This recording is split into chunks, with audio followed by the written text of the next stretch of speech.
5 شیشے ہیں جو ہماری غفلت اور گناہ کے نتیجے میں زنگ آلود ہو جاتے ہیں۔ ان لطائف کو منور کرنے کی واحد دوا اللہ کا ذکر ہے۔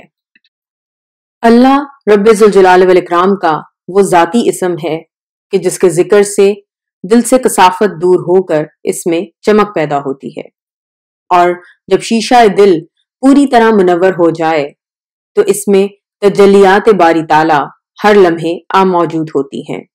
نفسانی خواہشات ہمارے دل سے ختم ہو جاتی ہیں اور دل میں تاریکی کے بجائے عاجزی، خدا ترسی، ہمدردی، انسانی دوستی، ایمانداری، دیانتداری، صبر و تحمل، رضا و توکل جیسے تمام اچھے جذبات پیدا ہوتے ہیں۔ نفس امارہ نفس مطمئنہ میں تبدیل ہو جاتا ہے۔ اللہ کی محبت دل میں جوش مارتی ہے۔ یہی محبت شدید ہو کر عشق کا درجہ اختیار کر لیتی ہے، جس کے نتیجے میں کامل ایمان اور مضبوط یقین نصیب ہوتا ہے۔ اللہ تعالیٰ قرآن شریف کی سورہ بقرہ میں آیت نمبر 165 میں کہتے ہیں، جو لوگ ایمان لاتے ہیں وہ اللہ سے شدید محبت کرتے ہیں۔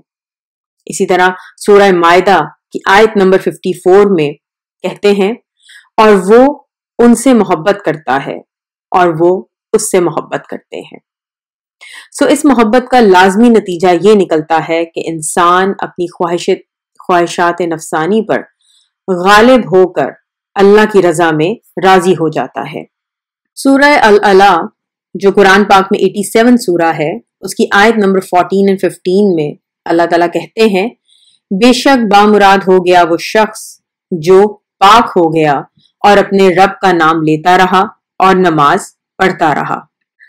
سورہ بقرہ کی آیت نمبر 152 میں اللہ تعالیٰ ذکر کرنے والے کی اہمیت کچھ ان الفاظ میں بیان کرتے ہیں، بس تم میرا ذکر کرو میں تمہارا ذکر کروں گا، اور میرا شکر ادا کرتے رہو اور ناشکری نہ کرو۔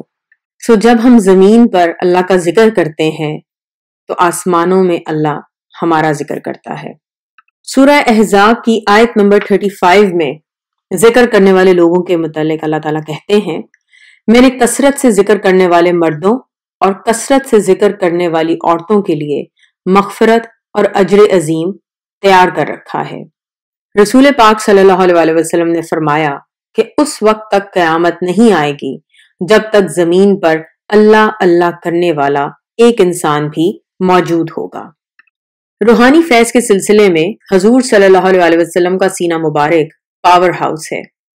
اب جو مرید ترقی کرتے کرتے دربار رسالت صلی اللہ علیہ وسلم میں روحانی طور پر حاضری کی سعادت حاصل کر کے حضور پاک صلی اللہ علیہ وسلم کے دست اقدس پر روحانی بیعت کی نعمت سے مشرف ہو گیا، اور حضور صلی اللہ علیہ وسلم نے براہ راست یا اس کے شیخ یعنی پیر کامل کے وسیلے سے اسے تلقین اور ارشاد کا حکم صادر فرما دیا۔ اس کے ہاتھ پر بیعت کرنے والے کو گویا روحانی کنیکشن نصیب ہو گیا۔ اب صبح شام جب وہ ذکر کرے گا تو فیض کی لہر نبی کریم صلی اللہ علیہ وسلم کے سینہ اقدس سے چل کر شیخ کے سینے سے ہوتی ہوئی مرید کے لطائف تک پہنچ کر روحانی فیض پہنچانے اور انہیں منور کرنے کا باعث بن جائے گی۔ یہ روحانی فیض اس شخص کو روحانی ترقی کراتا چلا جائے گا۔ لطائف منور ہونے تک سارا تصوف ہے، جس کا مقصد تزکیہ باطن کرنا ہے۔ نفس امارہ پہلے لوامہ اور پھر مطمئنہ میں بدل گیا، گویا ذکر کی برکت سے باطن کی صفائی ہو گئی۔ اس کے بعد مراقبات یا منازل سلوک کا آغاز ہوتا ہے۔ سلوک سے مراد روح کا سفر ہے۔ اگر خوش قسمتی سے کوئی مرد کامل یعنی پیر کامل مل جائیں تو وہ لطائف منور کرانے کے بعد مرید کی روح کو پکڑ کر عالم ناسوت سے یعنی اس دنیاوی جگہ سے عالم ملکوت، ملکوت کا مطلب ہے وہ مقام کے جہاں فرشتے عبادت کرتے ہیں، وہاں لے کے جاتے ہیں، اور وہاں سے عالم جبروت اور پھر وہاں سے عالم امر لامکان ملے جاتے ہیں۔ جو سالک روحانی سفر کرتا ہوا عالم امر میں پہنچ گیا وہ گویا اپنے وطن میں پہنچ گیا۔ اب اصل سفر تو آگے ہے اور یہ محض اللہ تعالیٰ کے فضل و کرم سے ہی ممکن ہے۔ جس طرح کہا گیا کہ لطائف کے بعد مراقبات کا مرحلہ آتا ہے، تو مراقبے کا مطلب ہے انتظار، نگہبانی یا حفاظت کرنا۔ صوفیزم میں اس کا مطلب یہ ہے کہ قرآن کریم کی کسی آیت کریمہ یا کسی حدیث شریف کے مفہوم میں اس قدر تصور اور غور و فکر کرنا کہ دل میں وہ کیفیت اس طرح سے پیدا ہو کہ دل میں کوئی دوسرا خیال نہ آ پائے۔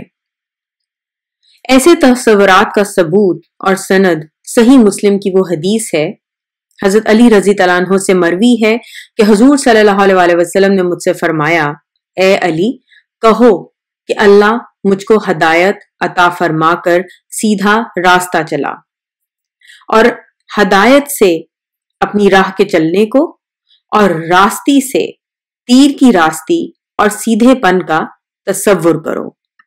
انشاءاللہ باقی نیکسٹ ویڈیو میں اپنا خیال رکھیں، ڈھیر سارا درود شریف پڑھتے رہیں، اپنے لیے اور سب کے لیے دعا کریں۔ السلام علیکم رحمۃ اللہ وبرکاتہ۔